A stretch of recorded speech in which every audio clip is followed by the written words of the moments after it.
मीराबाई धीरे धीरे पूर्ण अंतर्मुखी सी हो गई। अब राणा जी ने एक और षड्यंत्र रचा,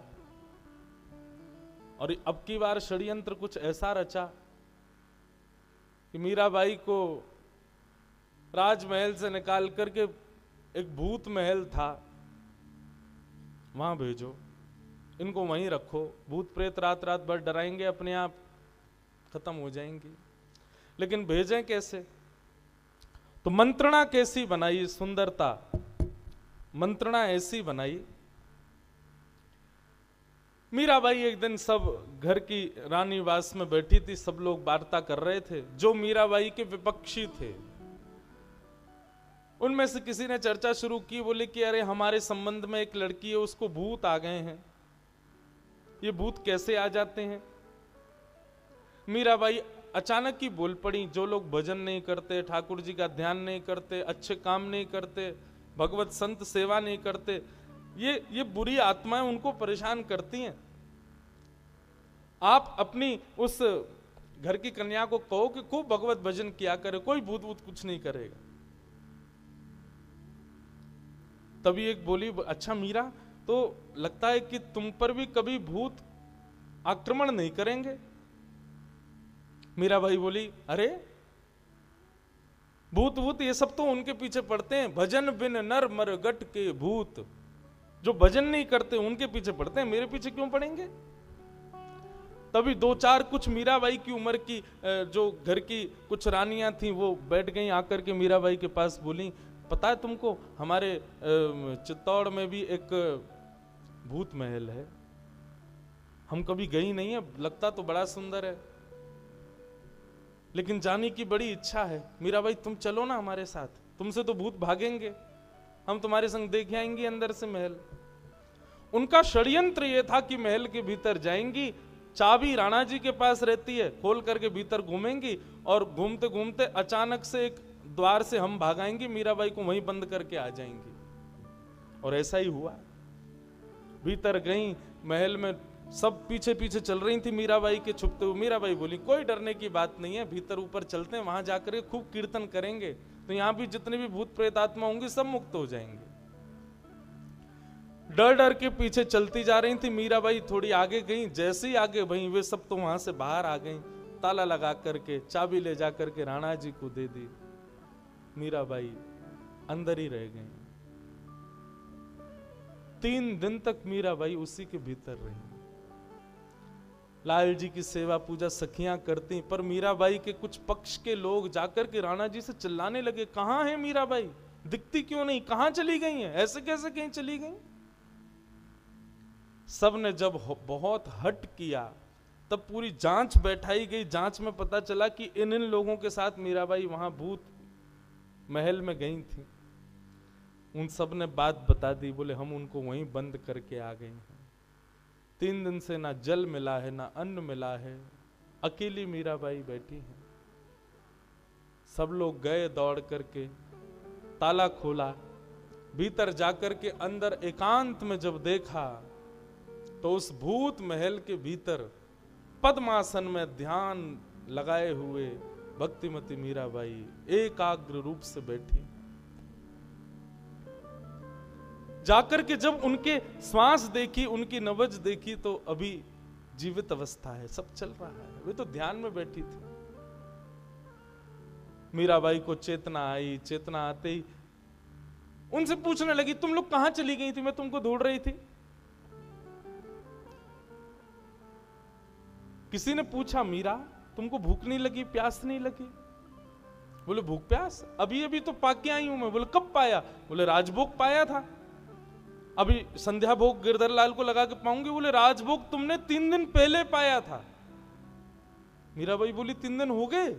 बोले हाँ, 3 दिन से तुम यहीं बैठी हो, तुम इसी भूत भवन में अकेली थी। मीराबाई बोली मुझे नहीं पता, मैं तो इनको ढूंढ रही थी, जब नहीं मिली तो मैंने सोचा थोड़ी देर लाल जी की चिंतन कर लूं, बैठ गई, बस मुझे क्या पता 3 दिन निकल गए।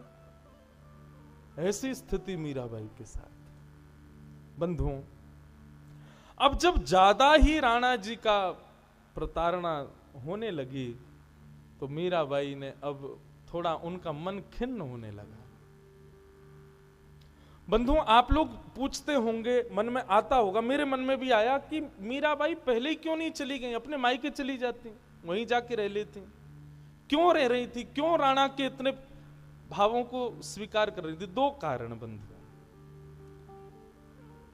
पहला कारण तो मीराबाई ये चाहती थी कि सब बदल रहे हैं, धीरे धीरे राणा जी भी बदल जाएं, ये भी भगवत भक्त हो जाएं, उसके लिए भले ही मुझे पीड़ा सहनी पड़े, लेकिन कभी ना कभी तो इनको विश्वास लाल जी पर होगा, कभी तो इनके हृदय में वो भक्ति प्रकट होगी, इसलिए मीराबाई रुकी हुई है। और दूसरा कारण, क्योंकि भोजराज को वचन दिया था कि मेवाड़ में भक्ति को प्रकट करना है, संतों का आगमन हो गया है, मंदिर बनने लगे हैं, वैष्णव जन अब मेवाड़ आने लगे हैं। मीराबाई उस अपने कर्तव्य को पूर्ण कर रही हैं कि मुझे भक्ति यहां पर प्रकट करनी है, इसलिए मीराबाई रुकी। परंतु अब मीराबाई को लगने लगा कि जितना मैं चाहती थी संभव हो चुका है, परंतु अब ये बार बार के आ रही पीड़ाएं मुझे अनुभव नहीं होती, लेकिन मेरे तन को तो होती है ना। तब भक्तिमती मीराबाई ने एक ब्राह्मण के द्वारा पत्र लेकर के गोस्वामी तुलसीदास जी के पास भेजा, और पत्र में गोस्वामी जी से पूछा,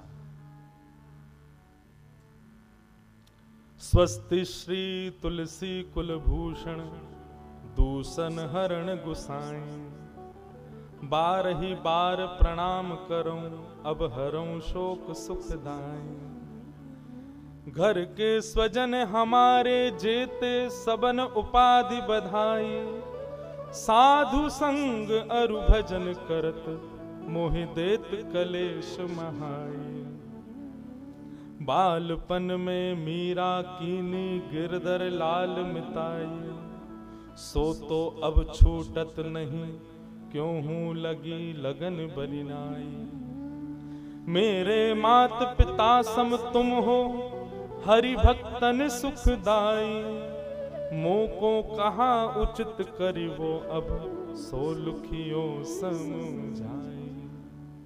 मीराबाई ने पत्र लिखा, पत्र में अपने भाव में सब लिख दिया। बाल्यकाल में माता पिता ने इन्हीं को ही मेरा पति बताया, तब से मैं इनको अपना प्रियतम मानती हूँ। अब आप ही बताओ गोस्वामी जी, बालकाल से की गई भक्ति अब कैसे छूट सकती है? मेरे माता पिता सब आप हो। मैं आपसे पूछना चाहती हूँ कि अब मुझे क्या करना चाहिए? या तो मैं अपने कर्तव्य का निर्वहन करके यहीं रहती रहूं, इन लोगों की पीड़ा सहती रहूं, या फिर जो आप आज्ञा करें मैं वो करने को तैयार हूं। एक ब्राह्मण के द्वारा ये पत्र गोस्वामी जी को चित्रकूट भेजा मीराबाई ने। मीराबाई का पत्र लेकर के गोस्वामी जी ने पत्र लिख करके मीराबाई के लिए भेजा। ब्राह्मण ने आकर के पत्र मीराबाई को दिया। आहा, गोस्वामी जी के ये वाक्य पढ़ते ही मीराबाई का रोम रोम प्रफुल्लित हो गया। गोस्वामी जी कहते हैं, जाके प्रिय न राम वैदेही, जाके प्रिय न राम वैदेही, तजिए ताही कोटि वैर सम, यद्यपि परम स्नेही। हे भक्तिमती मीरा, जिसका हृदय राम जी को ना पूछता हो, श्री ठाकुर जी का अनुभव ना करता हो, वंदन ना करता हो, तजिए ताही कोटि वैर सम, यद्यपि परम स्नेही, चाहे वो कितना भी अपना हो उसका त्याग कर दो। बंधुओं, आप अगर पूछें कि महाराज जी भक्ति प्रारंभ कैसे करनी है, तो सबसे पहली जो क्रिया आपको करनी है, जो हरि विमुख, हरि कथा विमुख, हरि जन विमुख हैं, उनसे विमुख आप हो जाओ, उनसे आप अपने नाते तोड़ो। मैं तो अपनी कथा में कहा करता हूं, कथा सुनने के बाद रात्रि में जाओ और जिन जिन लोगों को ठाकुर जी से, ठाकुर जी की कथा से बिल्कुल प्रीति नहीं है, उन सबको ब्लॉक मारो अपने फोन में, नंबर सब जगह से उनको डिलीट करो, निकालो, बोले इनसे संबंध ही नहीं रखना। काय बात के अपने जो ठाकुर जी के नहीं वो हमारे क्यों? गोस्वामी जी ने कहा चाहे कितना भी स्नेही हो, ठाकुर जी का बैरी है तो उससे संबंध नहीं रखना। मानो गोस्वामी जी को लगा कि ये प्रमाण पूछ रही होंगी कि किसी ने ऐसा किया, आप मुझे आज्ञा कर रहे हो, तो गोस्वामी जी अगली पंक्ति लिखते हैं कि तजो पिता प्रहलाद विभीषण बंधु भरत महतारी, बलि गुरु त्यजो कंत ब्रज बनितन भय मधु मंगल खारी। प्रहलाद ने पिता का त्याग किया, विभीषण ने भाई का त्याग किया, और भरत जी ने माता कैकेयी का त्याग किया, बलि ने अपने गुरु का त्याग किया, ब्रज वनिता गोपिकाओं ने अपने परिवार का त्याग किया, सबका मंगल हुआ। मीराबाई, जिसने भी भगवत विमुख लोगों का त्याग किया उसका मंगल ही हुआ है, आप भी करो। ना तो नेह राम सो मनियत सुहृद सुसेव्य जहां लो, अंजन कहाँ आँख जेहि फूटे बहुतक काह काह लो। तुलसी सो सब भांति परम हित, पूज्य प्राण ते प्यारो, जासो बड़े स्नेह राम पद, ऐसो मतो हमारो। आहा, ये अंतिम पंक्ति गोस्वामी जी कहते हैं जिससे राम जी और प्रिय लगे वो करना चाहिए, ऐसी हमारी मति है। दूषित लोगों का त्याग करो मीराबाई। गोस्वामी जी का पत्र पढ़ते ही मीराबाई के नेत्रों से अविरल अश्रुधार गिरने लगे, और मीराबाई ने विचार कर लिया कि अब यहां नहीं रहना। भोजराज के साथ विवाह करके जिस चित्तौड़ में मीराबाई पधारी, भक्ति का सागर लेकर के, आज मीराबाई उसी चित्तौड़ को त्याग करके अब जा रही हैं।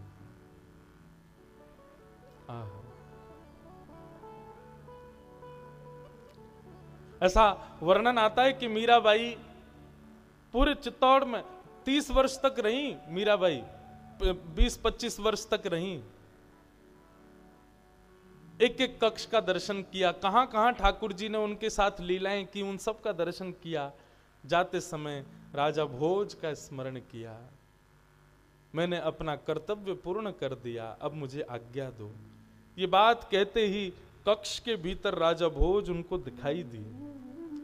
भोज को देखते ही भोज प्रसन्न मुद्रा में है और मानो जैसे मीराबाई को प्रणाम कर रहे हैं।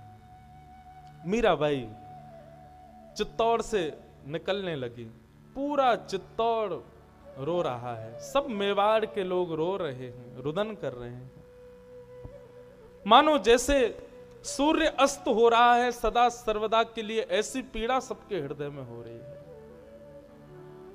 मीराबाई चित्तौड़ से निकल करके वापस मेड़ता पधारी, और मेड़ता में आकर के अपनी पुनश्च श्याम कुंज में, जहां मीराबाई बाल्यकाल में सब ठाकुर जी की लीला करती थी, वहां आकर के मीराबाई ने पुनश्च उत्सव आदि मनाने प्रारंभ किए। परंतु बंधुओं, कुछ दिन में मीराबाई का अब मन विचलित हो गया, और एक दिन मीराबाई बैठे बैठे श्याम कुंज में विचार करती हैं, चलो कहां?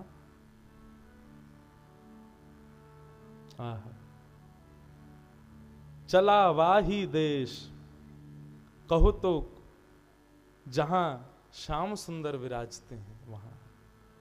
और मीराबाई के मन में आया कि अब चलो कहां? श्री वृंदावन धाम।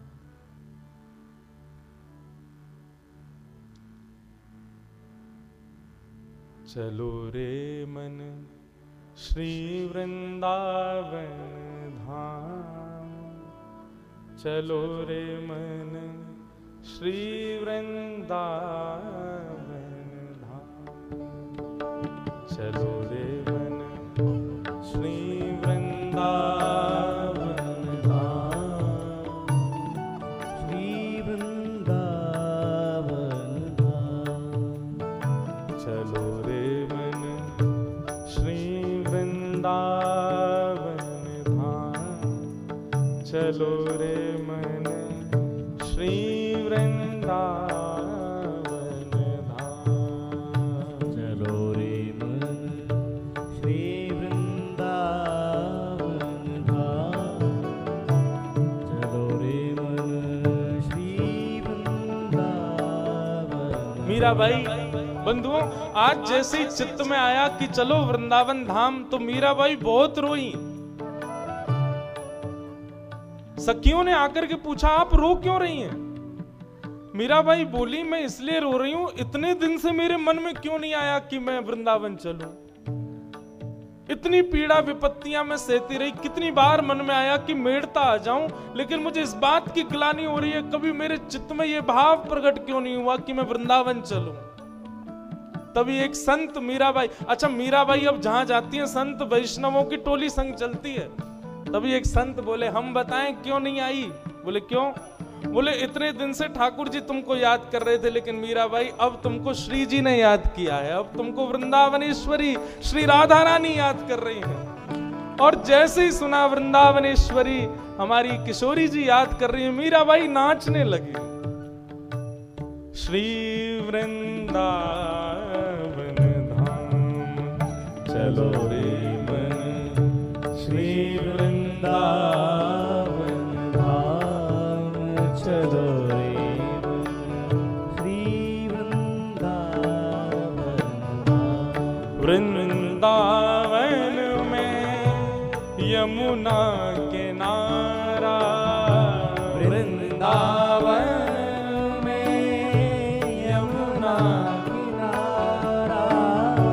वृंदावन में यमुना किनारा, वृंदावन में यमुना किनारा। नाचत नंद किशोर चलो रे मन वृंदावन की ओर। नाचत नंद किशोर चलो रे मन वृंदावन। और मीराबाई अब पहले तो चित्तौड़ छोड़ के आई हैं, और अब मेड़ता से भी समस्त वैष्णव भक्त वृंद जो मीराबाई के संग रहते हैं, सबके संग अपने लाल जी को गोद में लिए निकल पड़ी वृंदावन की ओर। लागे वृंदावन नीको आली माने, लागे वृंदावन नीको, लागे वृंदावन नीको आली माने, लागे वृंदावन लागे लागे वृंदावन नीको आली माने, लागे वृंदावन नीको, लागे वृंदावन नीको आली माने, लागे वृंदावन नीको। ओ जहाँ विराजत राधा रानी, जहाँ विराजत राधा रानी।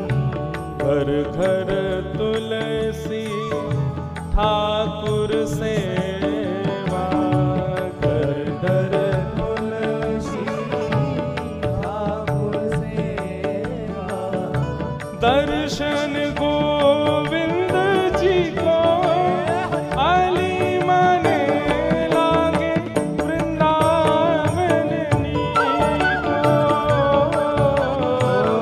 दर्शन गोविंद जी को आली माने, लागे वृंदावन नीको। ऐसे नहीं करताल बजा के गाओ। लागे वृंदावन नीको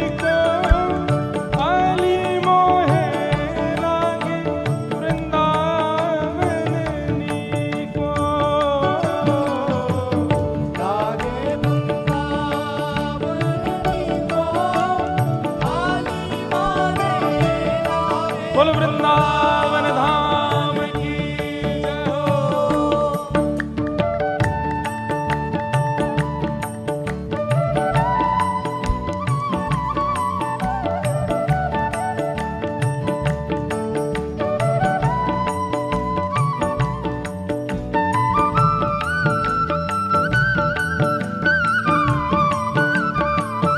बोलो वृंदावन बिहारी लाल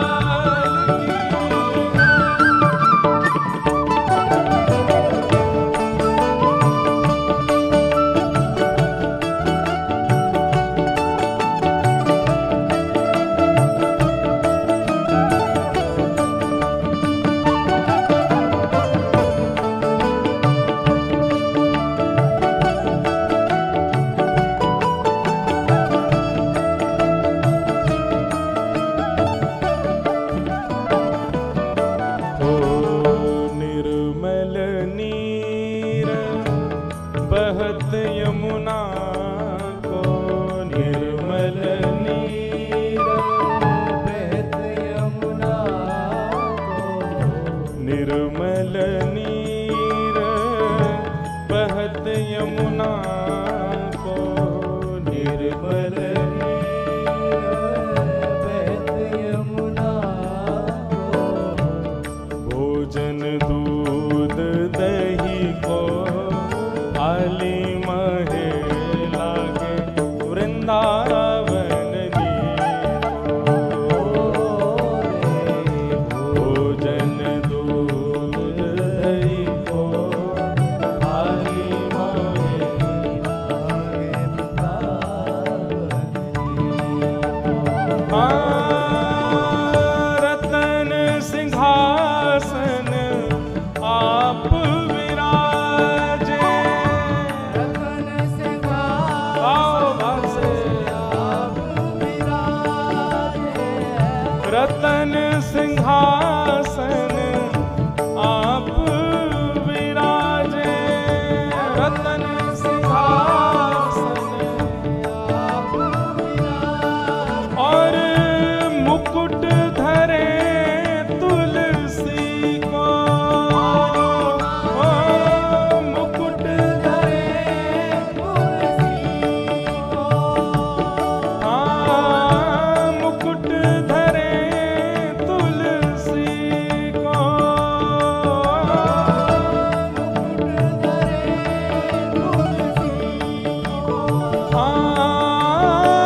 वृंदावन धाम की। वृंदावन की चेतना आते ही, वृंदावन की चित्त में स्थिति आते ही मीराबाई प्रसन्न हो गई। और साधु ने कह दिया कि अब तक तो श्याम सुंदर तुमको स्मरण कर रहे थे, परंतु अब वृंदावन की स्मृति हो रही है तो निश्चित श्री जी तुमको याद कर रही है मीराबाई, चलो वृंदावन। मीराबाई, बंधुओं, वृंदावन मीराबाई जैसे जाती है ना, वो प्रसंग पढ़ के ना जाने कितनी बार नेत्रों में आंसू आए। चलते चलते मीराबाई रुक जाती हैं, वहीं पर ही गिर जाती हैं। इतना विरह, आनंद भी हो रहा है और विरह भी हो रहा है। कहीं पर नदी, पहाड़, हरियालियों को एक साथ देखती तो मीराबाई बोली, अरे वृंदावन आ गया, वृंदावन आ गया, वृंदावन आ गया। देखते ही नाचने लग जाती, कूदने लग जाती, आनंदित हो जाती। सखियों के हाथ पकड़ के, जो संत महापुरुष संग होते थे, वैष्णव जन होते थे, सबके साथ फिर सब समझाते, मीराबाई अभी वृंदावन दूर है। और जैसे ही बताते दूर है, सोई मूर्छित होकर गिर जाती, कितना दूर है अभी, मेरा असली देश तो वही है, मेरा सर्वस्व तो वृंदावन ही है। मैं अभाग्नि इतने वर्षों बाद वृंदावन जा रही हूं। ऐसे कभी चेतना, कभी अचेत होते होते मीराबाई वृंदावन पहुंची। वृंदावन आने के बाद में कितने दिन तक तो मीराबाई को चेतना ही नहीं आई। उसके बाद जैसे तैसे थोड़ा चैतन्य हुई, तब वृंदावन को प्रणाम किया। संग में आए हुए कुछ सेवक भी थे। मीराबाई ने खूब मना किया उनको कि भाई आप लोग अपने अपने घर में रहो, पर वे लोग बोले कि हमारा तो सर्वस्व आप ही हो, आपने हमारे भीतर भक्ति जगा दी, अब उसको हम नष्ट कैसे करें, अब आप ही हमारा सर्वस्व हो। आप गिरधर लाल को देखते हो, हम आपको देखते हैं, आप में ही हमको गिरधारी दिखते हैं। तो मीराबाई के साथ कुछ 2-3 सेविकाएं रहती हैं। वृंदावन भ्रमण करती हैं तो सबको तो वृंदावन के गली, मोहल्ले, मंदिर आदि दिखते हैं, लेकिन मीराबाई जब वृंदावन में घूमती है तो उनको हर स्थान पर, पहली बार वृंदावन गई हैं, लेकिन सखियों के हाथ पकड़ कर, ये ना ये भांडीर वन है, यहाँ पर ठाकुर जी ने ये लीला की थी, ये चीर घाट है, यहाँ गोपियों के चीर लेके ठाकुर जी चढ़ गए थे। थोड़ी आगे जाकर के वहां दिखाती, बोली ये काली दय, यहाँ पर कालिया नाग के ऊपर ठाकुर जी ने नृत्य किया था। सखियां बोली, भाई जी, भाई साहब, आप तो पहली बार आई हो वृंदावन, आपको कैसे पता कहाँ क्या कैसी लीला हुई? बोले मुझे दिख रही है लीला। मीराबाई जहां दृष्टि डालती वहां वो लीला दर्शन होता था उनको। ऐसी स्थिति। बंधुओं, पर मीराबाई का एक नियम था, वृंदावन में जब वो आई तो वृंदावन में अधिकतर वैष्णवों के दर्शन और संतों के दर्शन में रुचि रखती थी। कितने संत, कितने वैष्णव वृंदावन में हैं, सबकी खोजबीन करवाती और फिर एक एक करके सबके पास जाती और सबके पास जाकर के सत्संग लाभ